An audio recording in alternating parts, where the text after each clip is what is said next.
हीरा भैया जरा खुशबूदार साबुन दीजिए तो। कितने का है? 10 रुपया। अरे वाह, बहुत ही अच्छी खुशबू है हीरा भैया। दे इधर मैं भी तो देखूं। अरे सारी खुशबू चली जाएगी, कुछ भी नहीं बचेगा। सारी खुशबू वो साबुन के फैन की तरह बह जाएगी और हाथों में बेटा कुछ भी नहीं बचेगा, समझा? ओहो चचा, आप फिर से शुरू हो गए हैं? चुप! अगर दुकान खोली ही है तो लोगों को जरूरत के सामान ही बेचा कर, ये उल्टी सीधी चीजें बेचकर लोगों को ठग क्यों रहा है?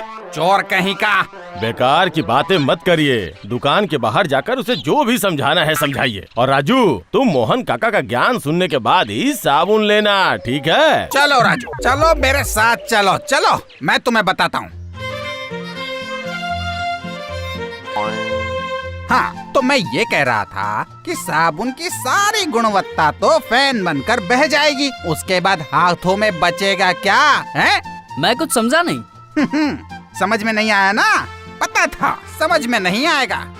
समझ में आएगा भी नहीं। हे ऊपर वाले, इन नासमझों को आखिर मैं कैसे समझाऊं? अगर अच्छी तरह से समझाएंगे तो मैं समझ जाऊंगा, अगर समझाएंगे नहीं तो समझूंगा कैसे? क्या समझाना चाहते हैं जरा ठीक से समझाइए ना। हाँ, अच्छा सवाल है, बहुत ही बढ़िया सवाल है।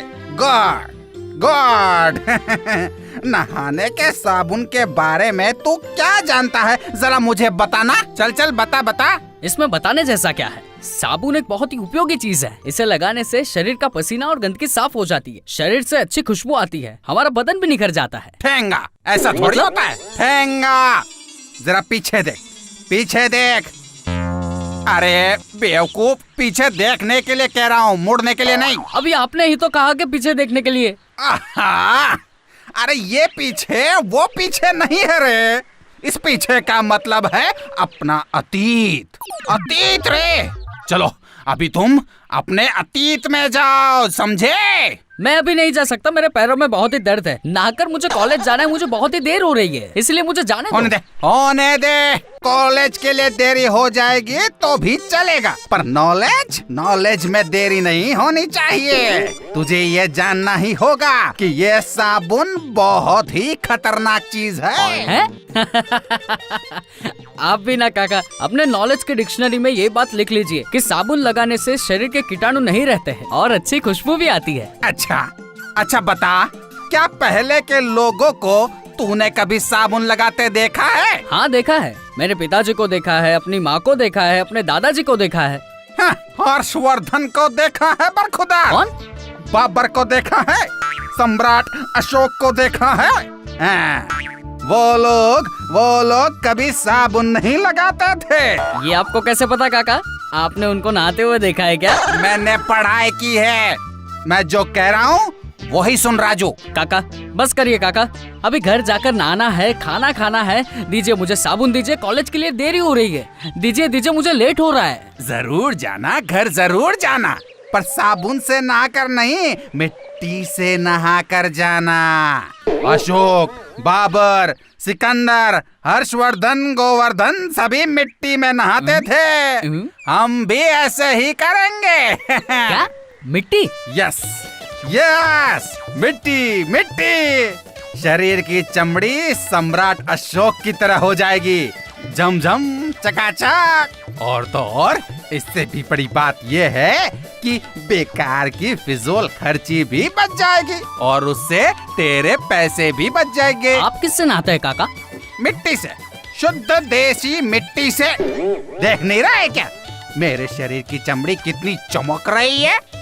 अरे बाप रे, कितने कंजूस हैं आप। महीने में 30,000 पेंशन आती है, अकेले इंसान है, किसके लिए बचाते हैं आप ये सब? बोलो।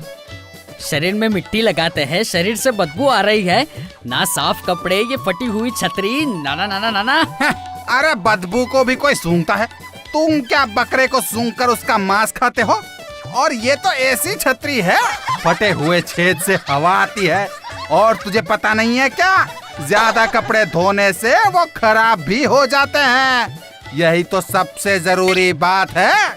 मैं कंजूस नहीं हूँ, मैं बचत करता हूँ। मैंने काम करके पैसे कमाए हैं, फालतू खर्च करने के लिए नहीं। काका, ओ काका, वो देखिए, दिनू काका ने टूथपेस्ट खरीदा है। हैं? दिनू, ए, तुझसे मैंने कहा था ना राख से दांत साफ करने के लिए। ओह, अरे अब गलती हो गई है, क्या बोलूं, याद नहीं रहा मोहन भैया। आगे से फिर कभी टूथपेस्ट नहीं कर दूंगा, सच कहता हूँ। नहीं नहीं नहीं नहीं, रुको रुको, नहीं ऐसे नहीं। मुझे लगता है पिछली बार तुम ठीक से बात को समझे नहीं। इस बार तुम्हें बात बहुत अच्छे से समझाऊंगा। बाद में मोहन भैया, बाद में। ऑफिस के लिए देर हो जाएगी ना, देर हो जाएगी ऑफिस के लिए, चलता हूँ। ऑफिस के साथ समझौता करो तो चलता है, लेकिन पैसों के साथ बिल्कुल नहीं। रुको रुको तीनों, रुको। ये है हमारे मोहन बाबू। ये कभी भी फिजूल खर्ची नहीं करते, लेकिन मोहल्ले के लोग इन्हें कंजूस कहते हैं। चलिए देखते हैं खरीदारी के बारे में इनके क्या विचार हैं। अरे गुंधन, खरीदारी हो गई क्या है? हाँ हो गई। पर आप इतनी देर से देर से बाजार आने के बहुत फायदे होते हैं। लगता है ये फिर चालू हो जाएंगे। कम दाम में चीजें मिल जाती हैं और कभी कभी तो फ्री में भी मिल जाती है। वैसे तुमने आलू कितने में लिए? क्यों, अब 20 रुपए किलो। छाटे हुए आलू लेते तो 4 रुपए किलो मिल जाते। उसमें से कम 400 ग्राम अच्छे आलू तो निकल ही जाते, पर हाँ चुन चुन कर लेने पड़ते। समझे नहीं ना? बहुत ही सीधा सा हिसाब है। रुको मैं तुम्हें ये समझाता हूँ। मैं आलू खरीदूंगा 4 रुपए के हिसाब से। उसमें से सड़े हुए आलूओं को निकालकर वजन होगा करीब यही कोई 400 ग्राम। लेकिन अब 1 किलो आलू खरीदने पे सिर्फ 400 ग्राम मिलेगा तो क्या फायदा, बोलिए। अरे अरे यही तो गणित है रे बेटा, फायदा नुकसान का गणित। तुम्हारे 400 ग्राम आलू की कीमत कितनी है? 20 रुपए किलो के हिसाब से 400 ग्राम की कीमत हुई कुछ 8 रुपए। बस बस, मैंने भी उतनी ही खरीदी है, लेकिन 4 रुपए में, मतलब पूरे 4 रुपए का फायदा। अरे हाँ, ये तो मैंने सोचा ही नहीं था। हाँ, अभी असली हिसाब तो बाकी है रे पगले। हैं? अभी भी कुछ बाकी है? और नहीं तो क्या, वो 600 ग्राम सड़े हुए आलू जो मैंने निकाले वो तो फ्री हुए ना। सड़े हुए आलू फ्री में लेके क्या करेंगे? अब आखिर तो उसे फेंकना ही पड़ेगा, है ना? सड़े हुए आलूओं को अच्छी तरह से उबाल कर उसमें मसाले मिलाकर मैं खा जाऊंगा। कितना मजा आएगा। सड़े हुए आलूओं को भला कोई खाता है क्या? देखिए, ऐसे तो आप बीमार पड़ जाएंगे। अब इस बुढ़ापे में रोग बीमारियां वैसे भी पीछा नहीं छोड़ती हैं। हाँ। नो रोग नो रोग। गाय और बकरियां ये सारे आलू कच्चे ही खाते हैं। कभी उन्हें पेट खराब होने की वजह से डॉक्टर के पास जाना पड़ा है क्या?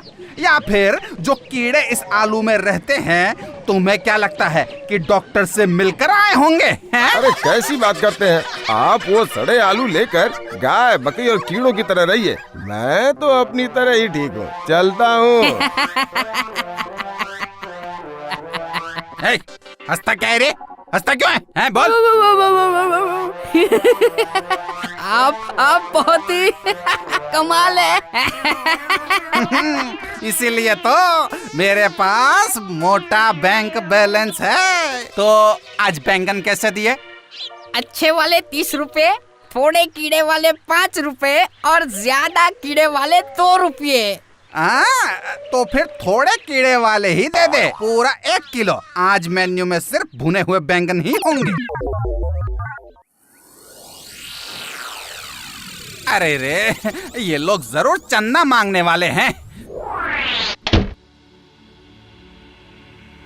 बाहर ताला नहीं लगा है, इसका मतलब वो जरूर अंदर ही होंगे। ताला लगाने जैसा घर में क्या है? अरे चलो दरवाजा खटखटाओ, खटखटाओ। वो ऐसे दरवाजा नहीं खोलेगा, और जोर से दरवाजा खटखटाओ। अरे रे, ये लोग मेरा दरवाजा ही तोड़ देंगे। कौन है? कौन है? हम लोग हैं। अरे हम लोग कहाँ से टपके हो? हम लोग आसमान से गिरे और सीधे यहाँ टपके और आपसे पूजा का चंदा लेने के लिए आए हैं। अरे दरवाजा तो खोलो। ओह, तो तुम लोग हो। अभी भी बिजली का कनेक्शन नहीं लिया? हाँ? क्या होगा फालतू खर्च करके। एक तरफ चांद की रोशनी और दूसरी तरफ रास्ते का उजाला। क्या हुआ रे? हैं? हंसता क्या है रे? हैं? हंसता क्या है? रात को बाहर जाते हैं तो वहाँ भी सड़क की रोशनी रहती है। चुप! उसके लिए मोमबत्ती है और जरूरत पड़ने पर ही जलाता हूँ मैं, नहीं पड़ती तो बुझा देता हूँ। कंजूस कहीं के हैं? बच्चात बेटा, बच्चात। और इसीलिए तो शादी भी नहीं की, वरना तुम लोगों की तरह मेरे और बच्चे होते और मेरी जिंदगी भर की सारी जमा पूंजी को यूं ही उड़ा देते। अच्छा, ये लीजिए। ये क्या है? चंदे की रसीद।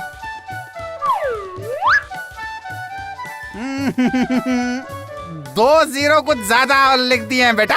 काटो काटो, चलो इसे काटो। इसका मतलब जिद 2 है। यस, 2 रुपए। ये क्या कह रहे काका?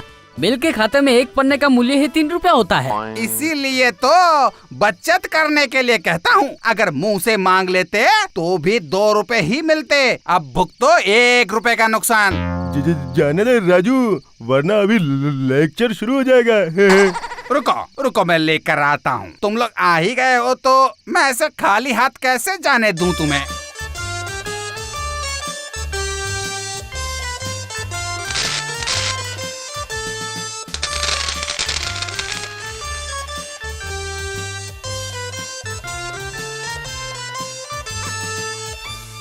ये ले बेटा राजू, ये ले। ये सब क्या है काका? ये तो पुराने 10 पैसे और 5 पैसे है। इससे क्या होगा? नहीं, ये नहीं चलेगा। किसने कहा नहीं चलेगा? रिजर्व बैंक ले जाने पर ही वो चेंज कर देंगे। आप क्या कहना चाहते हैं? 2 रुपए के लिए बस में 100 रुपए का खर्च करके रिजर्व बैंक जाऊं? हाँ, बस में कौन जाने को बोलता है? पैदल ही चला जाना, पैसे भी बच जाएंगे। जाओ, बहुत रात हो गई है बच्चों, अभी घर जाओ। चलो। एक नंबर के कंजूस है।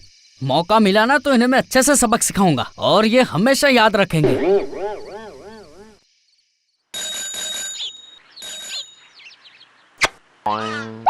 अरे मर गया रे! अरे माँ, मेरी कमर टूट गई।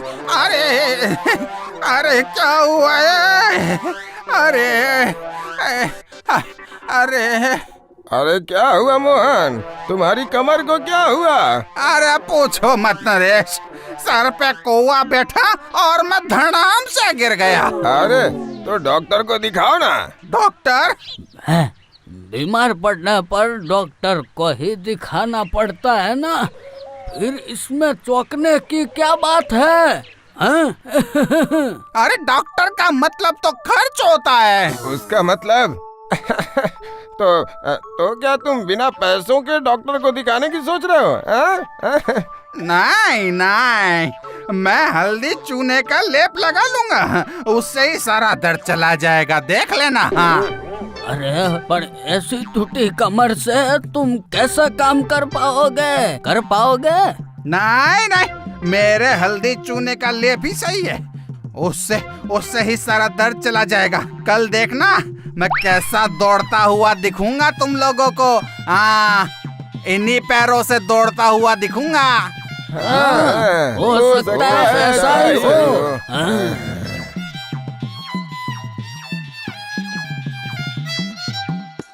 पता है राजू, मोहन काका को कमर में चोट लगी है। तुम्हें कैसे पता? अरे मैंने खुद देखा। किराने की दुकान से थोड़ी हल्दी खरीदी और पान की दुकान से चूना भी लिया। पूछा तो बताया कमर में चोट लग गई है। चाचा जी कितने कंजूस है। हल्दी चूना लगाकर लेप लगाएंगे लेकिन दर्द होने पर डॉक्टर को नहीं बताएंगे। चलो हम कुछ चंदा इकट्ठा करके डॉक्टर को दिखाने की व्यवस्था करते हैं। रुक जाओ, उन मोहन काका के पैसे से उनका इलाज करेंगे और उसके साथ चंदे का हिसाब भी पूरा कर लूंगा। तुम्हें कैसे पता कि मोहन काका के पास बहुत पैसे हैं? कुंदन काका जिस बैंक में काम करते हैं वही मोहन काका का अकाउंट है। एक दिन गुस्से में बताया कि बैंक में 50 लाख पड़े हैं, फिर भी सड़े हुए आलू खा रहे हैं पैसे बचाने के लिए। तो फिर क्या करोगे? बस तुम लोग अब देखते जाओ। काका, ओ काका, काका। कौन है? राजू तुम आए हो क्या? हाँ काका, आपकी टूटी हुई कमर कैसी है ये जानने के लिए आया हूँ। तो फिर कितना हल्दी चूना लगाया? अरे पूछो मत, 10 रुपए खर्च हो गए इसी चक्कर में। उस कौवे का अगले जन्म में सारा पैसा लुट जाएगा, देखना। आपको पता है काका, एक नया इलाज निकला है, प्लेन चेक के माध्यम से इलाज। खर्च कितना है? कोई भी खर्चा नहीं। क्या कह रहा है? बिना खर्च किए ही दर्द चला जाएगा? हाँ, चला जाएगा मतलब एकदम से गायब हो जाएगा, वो भी एक दिन में ही। आपका दर्द फुर। क्या कह रहा है? मैं तो सोच भी नहीं सकता हूँ। किसकी जरूरत होगी? एक चमेली का फूल बस, और कुछ नहीं। वो खरीदना भी नहीं पड़ेगा, वो किसके पेड़ से तोड़ लाइए। ओह, उसके बाद क्या करना पड़ेगा? उसके बाद ध्यान लगाकर किसी मरे हुए अच्छे हड्डियों के डॉक्टर को बुलाना पड़ेगा। पर मैं तो किसी को नहीं पहचानता हूँ बेटा। पहले कभी किसी डॉक्टर को दिखाया भी तो नहीं है ना मैंने। मैं किस लिए हूँ? मैं आपको बताऊंगा कि कौन सा डॉक्टर मरा हुआ है। मैंने पता लगाया है, वो हरि माधव पाल बहुत ही अच्छा हड्डियों का डॉक्टर है। उन्हें प्लान चेट में लाना होगा आज ही। आप एक काम कीजिए, आप रात को पिछला दरवाजा खुला रखिएगा। एक मोमबत्ती जलाकर ठीक रात को 9 बजे डॉक्टर हरि माधव पाल ऐसे आवाज लगाइएगा। ऐसे 100 बार आवाज लगाइएगा। पर डरने की तो कोई बात नहीं है ना? नहीं, डरने की कोई बात नहीं है। उसके बाद जैसे ही वो हरि माधव पाल आएंगे, आप तुरंत ही मोमबत्ती बुझा देना। उसके बाद आप अपनी बीमारी के बारे में उन्हें बताइएगा। याद तो रहेगा ना? याद रहेगा। चलिए, अच्छी बात है। पर इस प्लान चेक के बारे में किसी से कुछ मत कहिएगा, वरना काम नहीं होगा। सुनिए, मैं कल आऊंगा आपसे मिलने, ठीक है? और आपका इलाज सही से करवा लेना। हरि माधव पाल, हरि माधव पाल, हरि माधव पाल, हरि माधव पाल। मुझे किसने बुलाया? जी वो मैं मोहन पाल। बत्ती बुझाओ। अब बताओ क्या परेशानी है? कमर में चोट लगी है? आपको तो सब कुछ पता है, आपसे और क्या छुपाऊं। अब बहुत दुख रहा है साहब। यहाँ दवा रख देता हूँ, दिन में 3 बार करके 3 दिन खाना तो दर्द कम हो जाएगा। अब दो। क्या दूं डॉक्टर साहब? फीस प्लस दवाई का दाम 2000 रुपए। पर राजू ने तो कहा कि प्लान चिट में फीस नहीं लगती है। हाँ, नहीं लगती है, उसने ठीक ही कहा। पर किसी खास जगह पर लेना पड़ता है। मतलब जो लोग कंजूस हैं उनसे फीस तो लेनी पड़ती है। फीस दे दो। मरा। अरे मैं भूत डॉक्टर हूँ। अरे मर गया। ये नाम सुन के मुझे कुछ नहीं होगा। 2000 रुपए निकालो, नहीं तो तुम्हें उठा कर ले जाऊंगा। राजू, अरे मेरे कमर का दर्द तो मेरे अब सीने में आ गया है। अब मुंह से बाहर भी निकल जाएगा। 2000 रुपए, वरना यमदूत को बुलाना पड़ेगा। नहीं, ये देता हूँ ना। ये लो।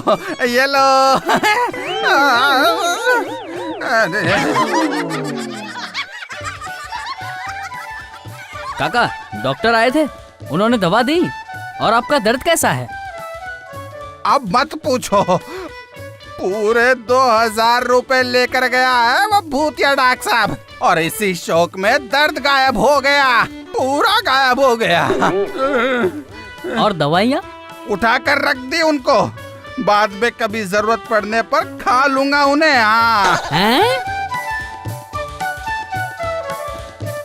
हाँ भाई, आज बैंगन का क्या भाव है? जी, अच्छे वाले 30 रुपये, थोड़े कीड़े वाले 5 रुपये और ज्यादा कीड़े वाले 2 रुपये। समझ में आया काका? ज्यादा कीड़ों वाले ही दे दे। 1 किलो। वो डॉक्टर का खर्च भी तो निकालना है ना।